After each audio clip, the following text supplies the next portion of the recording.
Good morning, or whatever time it is where you are. Today is Wednesday, December 10th. Um, Yesterday I wrote a song called Empty Vessel. Oh wow, the light died out in here. As soon as I came in here, the fucking sun was all bright and whatever, and then as soon as I hit record, sun's gone. So we're in my bedroom, so we're in a totally different side of the house, so it gets a different amount of light. But anyway, so yesterday, after getting up and getting ready and whatever, I did some minor tweaks to a handful of songs, just to help with flow and make things kind of line up and smoothly transition one into the other. Because I'm pretty solid on my track order. And I found a gap between the what is now the 8th and the 10th song that I felt could have something fit quite nicely, and I wrote a song called Empty Vessel, and it it's mainly it was kind of piano driven. It was kind of slower, and I found that chorusing the piano gave it like a really eerie kind of sound to it, and used that as a melody on top of the main rhythm, like piano riff, I suppose. And it really accented it and gave it almost a kind of like a Silent Hill sort of vibe. It was really cool. That kind of informed the writing decisions I made lyrically, and it ended up kind of becoming this kind of eerie, spooky sort of like swing kind of thing. I don't know. I've ventured into territory like that before, slightly, when I had my B-sides album. There's a song called Happy Birthday that's like a 3/4 waltz swing kind of slow thing. And then doing Black Locust on Leaves kind of treaded into this territory a little bit. But yeah, it was just really cool. Like, if I had an unlimited budget, I would make like a film noir kind of music video for it, like a totally black and white one, and be like a detective, like investigating a car crash or something that was actually like premeditated and was murder or whatever. And then I go to the wreckage and I open the car door and look through the broken windshields and all the glass and sift through everything and look at the body, and the body's actually me.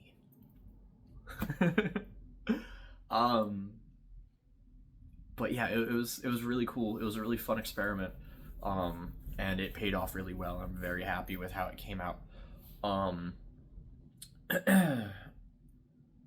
it's I think it's such a good song that I considered putting it earlier in the album, but it doesn't quite fit anywhere.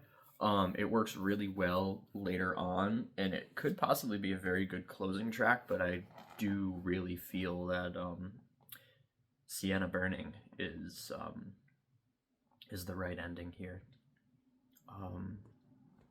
But yeah, that being said, that is the 10th song. That rounds things out to about a half an hour.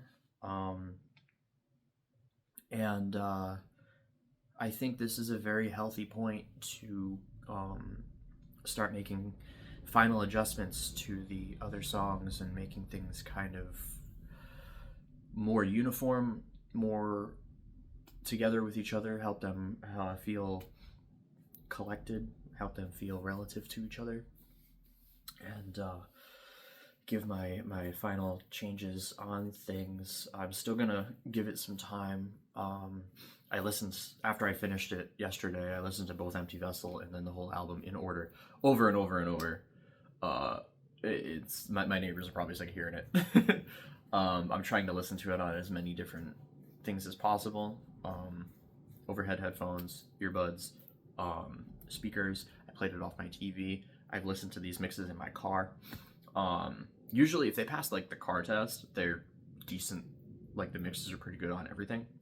But I found that not even the overhead headphones, but the earbuds. I used to actually mix and record all my old music on earbuds, and if it's not decent on earbuds, then I knew if people are listening to them on earbuds, which is usually either people are listening to music on earbuds or in their car, as long as they sound good in those two places, it's fine everywhere else to me. I'm not a fucking producer. I'm self-taught. I just listen to a lot of music and kind of have learned what sounds good and what doesn't. And I know my mixes in the past have been kind of a lot quieter than probably standard, but you can turn that shit up. You turn it up, it's still balanced. Nothing's off. There's still minor things here and there because it's only me, man. I've never I've recorded in studio. Did it with a friend in the past, and I've recorded with other bands in the past, and it's just I, as much as I would love to work within a studio, having a producer on my side would make things simpler, but it's harder for me, I feel, to explain what I want to do and how I want something to sound when I can just do it myself. And I find it more fun to have full control over it that way. It's a lot simpler, it's a lot more economically responsible, and it's just so much more satisfying. And it has the same effect. Like, I mean, I've toiled for hours and hours and hours over previous albums and spent months, some have even taken over a year for me to feel comfortable with putting it out. And then all of that effort, all of that time, I know I'm a small artist, I know I don't get an insane amount of attention, and it's super disheartening when I spend that amount of time on something and get like a lukewarm response. So that being said, especially as an artist that doesn't perform live, investing a bunch of money into recording in a professional studio to get the same effects just feels like a big waste, and I have a lot more fun doing things the way that I am doing them. I love the lo-fi sound anyway. I can manipulate how lo-fi things actually sound. I've developed enough skill to do that, and I'm comfortable with how things come out, and I'm comfortable with where I am. I make my music for me, and if you enjoy it, then I'm happy about that. That was a little rant, huh? But it's true, man. Like, small artists don't get enough credit for the magic they can really make.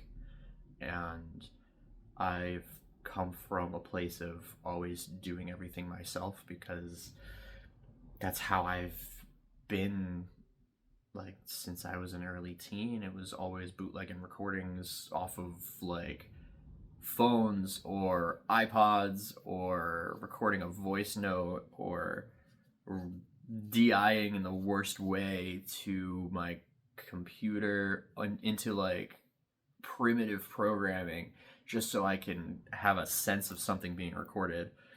And what's funny is doing it that way, I still have all those files. I have a fucking hard drive that's full of almost every recording from every band I've ever worked on, along with Band of Phantoms, stuff before Band of Phantoms.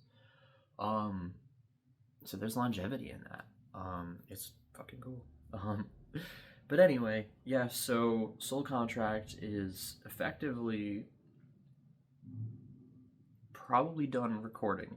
If I come up with a new idea or if I get struck with inspiration before next Tuesday, I'll jump on it. But as things stand right now, I'm very proud of what I've done here and how far things have gotten. And I'm going to take things slow for the next few days. I do have a couple plans that I'm going to be doing that are outside of music. Yeah, I want you guys to hear this thing very soon. So I'm pretty sure that after my next Tuesday cutoff comes, I'm going to throw this thing online and get it to streaming platforms so you guys can absorb it. I don't know how or when or if I will, but I would like to do a video for one of these songs. I don't know which it would be. Strawberry Moon is obviously a really strong contender for that. Paradise Lost would be a fantastic one.